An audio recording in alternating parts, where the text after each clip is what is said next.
Hello everyone, welcome back to the channel. ఈరోజు 120 rules of grammar అనే videos అనేవి discuss చేద్దాము. ఈరోజు మెయిన్లీ 3 రూల్స్ అనేవి డిస్కస్ చేస్తున్నాను. డైలీ ఒక్క వీడియో అనేది అప్లోడ్ చేస్తాను, త్రీ రూల్స్ అనేవి. సో కంప్లీట్ గ్రామర్ రూల్స్ అనేవి డిస్కస్ చేద్దాం. So let's start the video. So first rule ఏంటంటే, ఈచ్ అండ్ ఎవ్రీకి డిఫరెన్స్ ఏంటి, ఈచ్ ఏ కేసెస్లో యూజ్ చేస్తాం, అలాగే ఎవ్రీ అనేది ఏ కేసెస్లో యూజ్ చేస్తాం అనేది డీటెయిల్గా మనం డిస్కస్ చేద్దాం. సో మెయిన్లీ ఈ వీడియోలో మనం ఏ టాపిక్స్ డిస్కస్ చేస్తున్నామంటే, ఈచ్కి ఎవ్రీకి డిఫరెన్స్ ఏంటి, ఏ కేసెస్లో యూజ్ చేస్తాం, ఫస్ట్ వన్ అది డిస్కస్ చేస్తాము. అలాగే బోత్ అండ్ నెయిదర్ ఏ కేసెస్లో యూజ్ చేస్తాము, అలాగే హూకి హూమ్కి డిఫరెంట్ కేసెస్ ఏంటి, అలాగే relative pronouns which and that ఏ కేసెస్లో యూజ్ చేస్తాము. అలాగే ఓన్లీ స్పెషల్ రూల్ ఏంటంటే, దట్ అనేది కొన్ని కేసెస్లో యూజ్ చేస్తాం. సో ఆ కేసెస్ ఏంటి అనేది డీటెయిల్గా మనం చూద్దాం ఈ వీడియోలో. అలాగే నెక్స్ట్ వన్ ఏంటంటే, హూమ్ ఎవర్ డిఫరెన్స్ ఏంటి, ఏ కేసెస్లో యూజ్ చేస్తాము ఒక్కొక్కటి అనేది కంప్లీట్ ఈ వీడియో అనేది 3 రూల్స్ మీద బేస్ అయి ఉంటుంది. సో ఫస్ట్ రూల్ ఏంటనేది చూద్దాం మనం.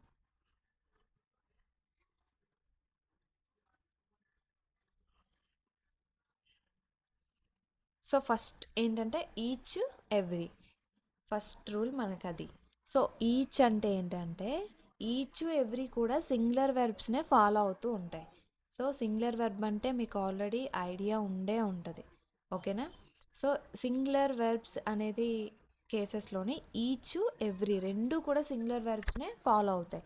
ఈజ్ సంథింగ్ అలా, ఆర్ అంటే మళ్ళీ ప్లూరల్ కింద వస్తుంది. సో మీనింగ్ పరంగా చూసుకుంటే, ఈచ్ అనేది ఇండివిజువల్ అప్రోచ్కి యూజ్ చేస్తాం. ఎవ్రీ అనేది కలెక్టివ్ అప్రోచ్లో జనరల్ కేసెస్లోని యూజ్ చేస్తాం. అసలు కలెక్టివ్ ఏంటి, ఇండివిజువల్ ఏంటి అంటే ఎగ్జాంపుల్ చూద్దాం. Each student is very talented అనేది మనం ఇక్కడ ఎగ్జాంపుల్ తీసుకుంటే, ఇక్కడ each student is very talented అంటే ఏంటి, ఇక్కడ ఈజ్ అనేది సింగులర్ వెర్బ్ మనం ఆల్రెడీ డిస్కస్ చేసాం. ఈచ్ ఎవ్రీ అనేది సింగులర్ వెర్బ్నే ఫాలో అవుతుంది. సో ఈజ్ అనేది సింగులర్ వెర్బ్ ఇక్కడ. సో ఈచ్ ఎవ్రీ కనిపించిందంటే మనకు ఆ సెంటెన్స్లో సింగులర్ వెర్బ్స్ అనేవి ఫాలో అవ్వాలి మస్ట్ అండ్ షుడ్గా. సో అక్కడ రూల్ అనేది అప్లై అయ్యింది, ఈజ్ అనేది. ఈచ్ స్టూడెంట్, ఇక్కడ ఈచ్ స్టూడెంట్ అనే ఎందుకు మెన్షన్ చేసాం, ఎవ్రీ స్టూడెంట్ అనేది మెన్షన్ చేయలేదు ఎందుకు అంటే, సో కింద ఎగ్జాంపుల్ చూడండి, every student is very talented అని ఉంది. సో రెండిట్లకి డిఫరెన్స్ ఏంటి అంటే, ఇక్కడ నార్మల్గా ఇండివిజువల్ అప్రోచ్గా అంటే ఒక్కొక్క స్టూడెంట్కి ఒక్కొక్క టాలెంట్ ఉండొచ్చు. సో ఫర్ ఎగ్జాంపుల్ 4 మెంబర్స్ అనుకోండి, ఒక్కొక్క స్టూడెంట్ టాలెంటెడ్ అని చెప్పడానికి ఈచ్ అనేది స్పెసిఫిక్గా యూజ్ చేస్తాం. అదే every student is very, so వాళ్ళు 4 మెంబర్స్ టాలెంటెడ్ అని సింపుల్గా చెప్పడానికి ఎవ్రీ స్టూడెంట్ ఈజ్ టాలెంటెడ్ అని చెప్పేస్తే సరిపోతుంది. సో అది కలెక్టివ్ అప్రోచ్ అనమాట. ఇంకా డీటెయిల్గా చెప్పాలంటే, ఒక 4 మెంబర్స్ ఉన్నారు టాలెంటెడ్ పీపుల్, మనం ఎవరికైనా చెప్పాలంటే these 4 peoples are very talented అని చెప్తాం. So every student here is very talented అని చెప్పేస్తే 1 లైన్ సెంటెన్స్ అనమాట. పర్టికులర్గా చూసుకుంటే each student is very talented అంటే ఒక్కొక్కరికి స్పెసిఫిక్గా ఒక్కొక్క టాలెంట్ ఉంటుంది, దీనికి ఇది ఉంది స్పెసిఫిక్గా మెన్షన్ చేయడం, 4 మెంబర్స్కి 4 టాలెంట్స్గా మెన్షన్ చేసేలాగా మాట్లాడడం అనమాట. సో క్లియర్గా అర్థమైంది కదండి, ఈచ్ ఎవ్రీకి డిఫరెన్స్ అదండి. సింగులర్ వెర్బే ఈ రెండు ఫాలో అవుతాయి మస్ట్ అండ్ షుడ్గా. సో సింగులర్ వెర్బ్ ఫాలో అవుతుంది, అలాగే కలెక్టివ్ అప్రోచ్ ఉంటుంది, ఇండివిజువల్ అప్రోచ్ ఉంటుంది అనేది తెలుసుకున్నాం. ఇంకా డీటెయిల్గా చూసుకుంటే, ఈచ్ అనేది ప్రొనౌన్ కింద యాడ్జెక్టివ్ కింద యూజ్ చేస్తాం, ఎవ్రీ అనేది ఓన్లీ యాడ్జెక్టివ్ కింద యూజ్ చేస్తాం, ఓకేనా. సో అలాగే ఇంకొక దాంట్లో చూసుకుంటే యాబ్స్ట్రాక్ట్ నౌన్స్ రూల్ అనేది ఉంటుంది. Every works with abstract nouns ఎక్కడైతే వస్తాయో అక్కడ ఎవ్రీ అనేది యూజ్ చేయాలి మనం. Example, they have every reason to be happy అనేది కరెక్ట్ సెంటెన్స్ అనమాట. They have each reason to be happy అనేది రాంగ్ సెంటెన్స్. ఇక్కడ రీజన్ అనేది యాబ్స్ట్రాక్ట్ నౌన్, సో మీకు ఆల్రెడీ పార్ట్స్ ఆఫ్ స్పీచ్ అనేది కొంచెం ఐడియా ఉంటుంది కాబట్టి, లేదు అవి కూడా వీడియో చేయాలంటే కామెంట్ సెక్షన్లో కామెంట్ చేయండి. డీటెయిల్గా ఫ్రమ్ జీరో నుంచే మనం డిస్కస్ చేద్దాము. సో మెయిన్గా 120 రూల్స్ అనేవి ఉంటాయి, ఇంగ్లీష్ గ్రామర్ రూల్స్ అనేవి. సో మనకి ఎక్కడ యూజ్ చేస్తామంటే ఎక్కువ ఎర్రర్ డిటెక్షన్లోని అలాగే క్లోజ్ టెస్ట్లోని మనకి ఎక్కువ హెల్ప్ఫుల్ అవుతుంటాయి. ఇక రాంగ్ సెంటెన్సెస్ ఇస్తాడు కదా, సో ఈచ్ బదులు ఎవ్రీ యూజ్ చేసి ఇస్తాడు. మనం అది ఐడెంటిఫై చేసి ఎర్రర్ అనేది ఏ ఏ కాలంలో ఏ పార్ట్లో అనేది రాంగ్ ఉందో మనం ఆప్షన్స్ సెలెక్ట్ చేయాలన్నమాట. సో ఈచ్ ఎవ్రీ యూసేజ్ అనేది ఇలా ఉంటుంది. క్వాంటిటీ పరంగా చూసుకుంటే ఈచ్ అనేది 2 ఆర్ మోర్ ఐటమ్స్ ఉన్నాయనుకోండి, ఈచ్ యూజ్ చేయాలి. అలాగే ఎవ్రీ అనేది మోర్ దెన్ 2 ఐటమ్స్ ఉంటే ఎవ్రీ అనేది యూజ్ చేస్తాం అన్నమాట మనం. ఈచ్ అనేది అబ్స్ట్రాక్ట్ నౌన్ రూల్ చూసుకుంటే ఎవ్రీ యూజ్ చేయాలి మనం, ఈచ్ అనేది యూజ్ చేయకూడదు. అలాగే ఈచ్ అనేది 2 ఆర్ మోర్ ఐటమ్స్ ఉంటే ఈచ్ యూజ్ చేయాలి. అలాగే మోర్ దెన్ 2 ఐటమ్స్ ఉంటే ఎవ్రీ అనేది యూజ్ చేయాలి. 2 థింగ్స్ ఎగ్జాక్ట్గా టూ థింగ్సే ఉంటాయి అక్కడ, పర్టికులర్గా బోత్ అనేది యూజ్ చేయాలి, ఎవ్రీ అనేది యూజ్ చేయకూడదు. So for example he has a book in each hand అనేది రైట్ ఆన్సర్ అనమాట. He has a book in every hand అనేది ఇక్కడ రాంగ్ ఆన్సర్. ఎందుకంటే ఇక్కడ మనం బుక్ అనేది అక్కడ ఓన్లీ సింగులర్, ఒక్క బుక్కే, ఓకేనా, అలా మెన్షన్ చేసాం కాబట్టి మనం అక్కడ అది సెంటెన్స్ ఎవ్రీ అనేది యూజ్ చేయము. More than 2 items book pen కూడా ఉందంటే అప్పుడు మనం ఎవ్రీ అనేది యూజ్ చేస్తాం. Every person I know has watched it అంటే మోర్ దెన్ 2 పీపుల్ అంటే ఎవ్రీ పర్సన్, ఎవ్రీ ఇండివిజువల్ కింద మనం ట్రీట్ చేస్తాం ఆ గ్రూప్ ఆఫ్ పీపుల్లోని. కలెక్టివ్ అప్రోచ్ కింద ఇక్కడ మెన్షన్ చేస్తాం మనం. సో గ్రేటర్ దెన్ 2 పీపుల్ కాబట్టి ఎవ్రీ అనేది యూజ్ చేస్తాం మనం. నెక్స్ట్ రూల్ ఏంటంటే బోత్ వర్సెస్ నైదర్. బోత్ ఎక్కడ యూజ్ చేస్తాము, నైదర్ ఎక్కడ యూజ్ చేస్తాము. సో బోత్ అనేది వచ్చిందంటే నాట్ అనేది అసలు వాడకూడదండి, ఓకేనా. సో కరెక్ట్ యూసేజ్ ఏంటంటే నెయిదర్ నార్ అనేది యూజ్ చేయాలి. బోత్ నాట్ అనేది కాదు ఒక పేరు, నెయిదర్ నార్ అనేది ఒక పేరు అనమాట. ఇప్పుడు నెయిదర్ నార్ అనేది ఏంటి పేరు, నెగిటివ్ సెంటెన్సెస్ రిప్రజెంట్ చేయడానికి నెయిదర్ నార్ ఎక్కువ మనం యూజ్ చేస్తాం, బోత్ నాట్ అనేది యూజ్ చేయం.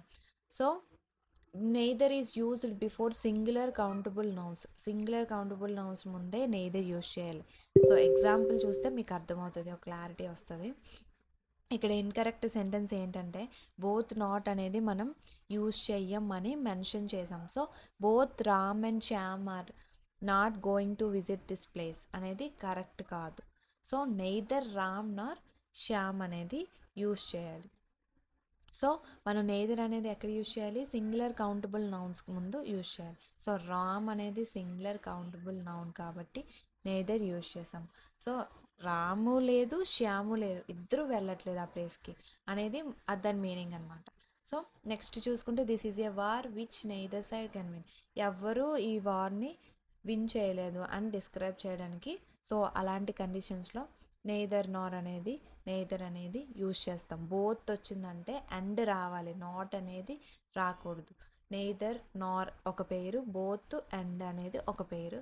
మేము ముందు ముందు వస్తుంది బోత్ అండ్ అనేది ఏ కేసెస్లో యూజ్ చేస్తాం అనేది డీటెయిల్గా డిస్కస్ చేద్దాం. నెక్స్ట్ ఏంటంటే రిలేటివ్ ప్రొనౌన్స్. రిలేటివ్ ప్రొనౌన్స్ అంటే ఏంటంటే హూ అండ్ హూమ్. ఇక్కడ 2 డిస్కస్ చేస్తున్నాం relative pronounce.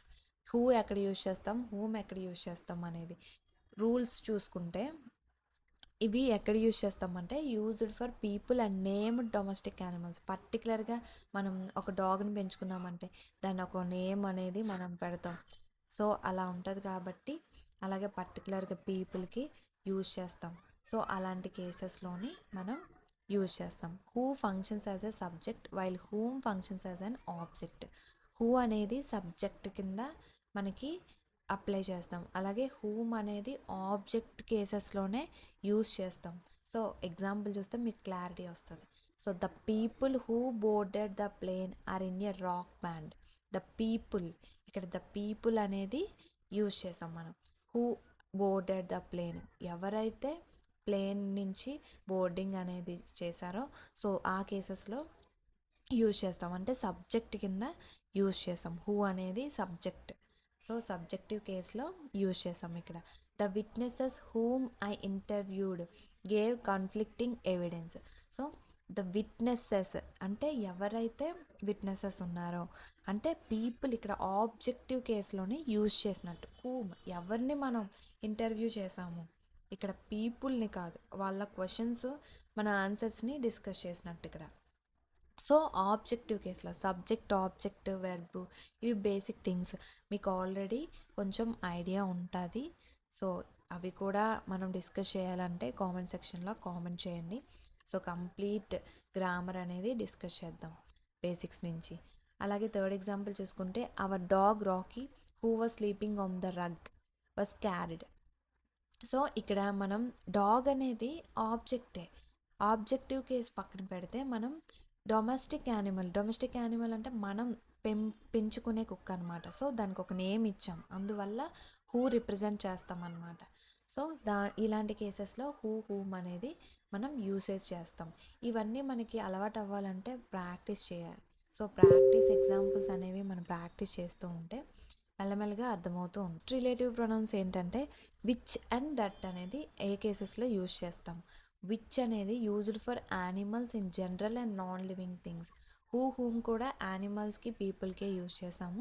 So major differences ఏంటంటే used for animals in general and non living థింగ్స్కి యూజ్ చేస్తాం. సో యానిమల్స్, నార్మల్గా యానిమల్స్ని రిప్రజెంట్ చేయడానికి, అక్కడ డొమెస్టిక్ యానిమల్స్ కోసం మనం డిస్కస్ చేస్తాం. ఇక్కడ యానిమల్స్ ఇన్ జనరల్గా డాగ్, క్యాట్ అలా రిప్రజెంట్ చేయడానికి. అలాగే నాన్ లివింగ్ థింగ్స్ కూడా యూజ్ చేస్తాం విచ్ అనేది. నాన్ లివింగ్ థింగ్స్ అంటే లైఫ్ లేనిది, okay, table, chair, door, curtains అలా అలా వాటిని నాన్ లివింగ్ థింగ్స్ అంటారు. సో ఎగ్జాంపుల్ ఏం చేసుకుంటామంటే the bomb which killed 15 people was dangerous. So the bomb అనేది non living thing. So which అనేది యూజ్ చేసాం. నెక్స్ట్ దట్ అనేది ఏ కేసులో అంటే సేమ్ పీపుల్, యానిమల్స్, థింగ్స్ని రిప్రజెంట్ చేసేటప్పుడు దట్ అనేది యూజ్ చేయాలి మనం. సో ఎగ్జాంపుల్ తీసుకుంటే the musician that own the award is an Indian. So ఇక్కడ పర్టికులర్గా పర్సన్ ఎవరైతే అవార్డు తీసుకున్నారో అతను ఇండియన్ అని చెప్తున్నాం. సో చాలామంది మ్యూజిషియన్స్ ఉంటారు, చాలామంది అవార్డ్స్ తీసుకుంటూ ఉంటారు, చాలామంది ఇండియన్స్ కూడా అవుతారు. సో పర్టికులర్గా మనం స్పెషల్ అపియరెన్స్గా చెప్పాలంటే దట్ కేసెస్ ఉంటాయి. The dog that is chasing squirrels belongs to Bridges. So ఇక్కడ మనం ఏం చేస్తున్నామంటే ఏ డాగ్ అయితే స్క్వీరల్స్ని, చాలామంది అంటే పర్టికులర్గా మనం ఆ కేస్ని డిస్కస్ చేస్తున్నాం. సో స్క్వీరల్స్ని ఎవరైతే చేజ్ చేస్తున్నారో ఆ పర్టికులర్ డాగ్ అనేది ఎవరికి బిలాంగింగ్ టు బ్రిజేస్ అనమాట. సో పర్టికులర్గా బ్రిజేష్ యొక్క డాగ్ అనేది స్క్వీరల్స్ని చేజింగ్ చేస్తుంది, పట్టుకుంటుంది అని చెప్తున్నాం కాబట్టి దట్ అనేది యూజ్ చేసాం ఇక్కడ. సో దట్ అనేది మనం క్లియర్గా కొన్ని వర్డ్స్ అనేవి మనకి ఉంటాయి. పర్టికులర్గా దట్ అనేది బ్లైండ్గా దట్ అనేది వస్తుంది అనే గుర్తుపెట్టుకునే కేసెస్ అనేవి ఉంటాయి. So certain words must be followed by that only. అలాంటి వర్డ్స్ ఏంటంటే ఆల్ అనేది మన సెంటెన్స్లో all, any, the same, the only, none, much, no, the little, the few ఇలాంటి వర్డ్స్ అనేవి మనకి కనిపిస్తే కన్ఫర్మ్గా దట్ అనేది మనకి ఆ సెంటెన్స్లో కనిపించాలి. సో సూపర్లేటివ్ డిగ్రీస్ అనమాట. సో ఎగ్జాంపుల్ చూసుకుంటే this is the same book that you are reading. So ఇది ఎందుకు కరెక్ట్ అయిందంటే ద సేమ్ అనేది మనం ఆల్రెడీ డిస్కస్ చేసాం. సో పైన ఇచ్చిన వర్డ్స్లోనే ద సేమ్ ఉంది కాబట్టి, సో సేమ్ వచ్చింది కాబట్టి దట్ అనేది మస్ట్ అండ్ షుడ్గా ఫాలో అవ్వాల్సిందే. ఇక్కడ మనం నాన్ లివింగ్ థింగ్స్కి విచ్ అలా యూజ్ చేయాలి అనుకుంటాం, కానీ కొన్ని హింట్ వర్డ్స్ ఉంటాయి. సో ఇవి పర్టికులర్గా ఈ కేసెస్ని ఫాలో అవ్వాలి అని ఉంటుంది. సో అలాగే చూసుకుంటే ఇక్కడ దట్ కేసెస్ ఇలా ఉంటాయి. ద సేమ్ అనేది వచ్చింది కాబట్టి దట్ అనేది మస్ట్ అండ్ షుడ్గా ఫాలో అవ్వాలి, అది కరెక్ట్ ఆన్సర్ అవుతుంది. నెక్స్ట్ ఫైనల్ టాపిక్ ఏంటంటే who ever and whom ever. So who ever ఏంటి, హూ ఎమ్ ఎవర్ అంటే ఏంటి అనేది మనం క్లియర్గా డిస్కస్ చేద్దాం. హూ ఎవర్ ఏంటంటే సబ్జెక్టివ్ ప్రొనౌన్, అంటే సబ్జెక్టివ్ కేస్లోని ప్రొనౌన్ కింద యూజ్ చేస్తాం మనం. హూమ్ ఎవర్ అంటే ఆబ్జెక్టివ్ కేసులోనే ప్రొనౌన్, అది కూడా ఆబ్జెక్టివ్ కేసులో యూజ్ చేస్తాం. సబ్జెక్టు ఆబ్జెక్టివ్ అనేవి మనకి మీకు తెలియకపోతే గూగుల్లో సెర్చ్ చేసైనా అప్పుడు టాపిక్ వినండి, ఇంకా బాగా అర్థమవుతుంది. లేదు కామెంట్ సెక్షన్లో కామెంట్ చేయండి, డీటెయిల్గా సబ్జెక్ట్ అంటే ఏంటి, పార్ట్స్ ఆఫ్ స్పీచెస్ అనేవి మనం మొత్తం డిస్కస్ చేద్దాం, గ్రామర్ రూల్స్. సో ఇక్కడ హూ ఎవర్ అనేది తీసుకుంటే సబ్జెక్ట్ ఆఫ్ ఏ వెర్బ్, అంటే సబ్జెక్ట్కి వెర్బ్ కింద అది వర్క్ అవుతుంది. హూమ్ ఎవర్ అంటే ఆబ్జెక్ట్కి వెర్బ్గా కానీ ప్రిపోజిషన్గా కూడా మనం యూజ్ చేస్తాం. Whom ever. ఓకే, కన్ఫ్యూజ్ అవ్వకండి నాలా. సో ఏంటి ఎగ్జాంపుల్ చూసుకుంటే who ever is hungry can have the pizza. So who ever అంటే ఎవరైతే ఆకలితో ఉంటున్నారో వాళ్ళు పిజ్జా తినొచ్చు. ఓకేనా? సో ఎవరైనా అవ్వచ్చు, అక్కడ సబ్జెక్టివ్ కేసులో వెర్బ్ కింద వర్క్ అవుతుంది. హూమ్ ఎవర్ అంటే please invite whom ever you choose, అంటే మీకు నచ్చిన వాళ్ళని ఎవరు నువ్వు సెలెక్ట్ చేసుకుంటావో, అది పర్టికులర్గా మెన్షన్ చేయలేదు, ఎవరైనా అవ్వచ్చు, ఎవరైనా మిస్ అవ్వచ్చు, అది యువర్ చాయిస్ అనమాట. So I'm eager to work with whomever Dale selects. So నేను పర్టికులర్గా డేల్ ఎవరైతే సెలెక్ట్ చేస్తారో వాళ్ళతోటినే వర్క్ చేయడానికి నాకు ఇంట్రెస్టింగ్గా ఉంది, సో ఎవరైనా పర్వాలేదు అనే సెన్స్లో యూజ్ చేస్తామన్నమాట. సో హూ ఎవర్ అనేది ఇది, హూమ్ ఎవర్ అనేది ఇలాంటి కేసెస్లో యూజ్ చేస్తాం. సో మనం పర్టికులర్గా ఏం యూజ్ చేస్తాం, ఈచ్ ఎవ్రీ ఎక్కడ యూజ్ చేస్తాం అనేది డిస్కస్ చేసాము. బోత్ నెయిదర్ కేసెస్, అలాగే correct usage of relative pronounce who ever, whom ever, which, that, మిగతావి యూజ్ చేస్తాం కాబట్టి. సో హూ ఎక్కడ యూజ్ చేస్తాము, హూమ్ ఎక్కడ యూజ్ చేస్తాము, అవన్నీ డిస్కస్ చేసాం. సో ఇవి 3 రూల్స్ కంప్లీట్ అయినట్టు. సో నెక్స్ట్ వీడియో అనేది మిగతా రూల్స్ అనేవి కవర్ చేస్తాం. So thanks for watching. ఈ వీడియో మీకు నచ్చినట్టయితే లైక్ చేసి షేర్ చేయండి. సపోర్ట్ చేస్తే నేను ఇంకా వీడియోస్ చేయాలనే ఒక ఎనర్జీ బూస్ట్లా ఉంటుంది. సో బూస్ట్ చేయండి ఛానల్ని. Thanks for watching.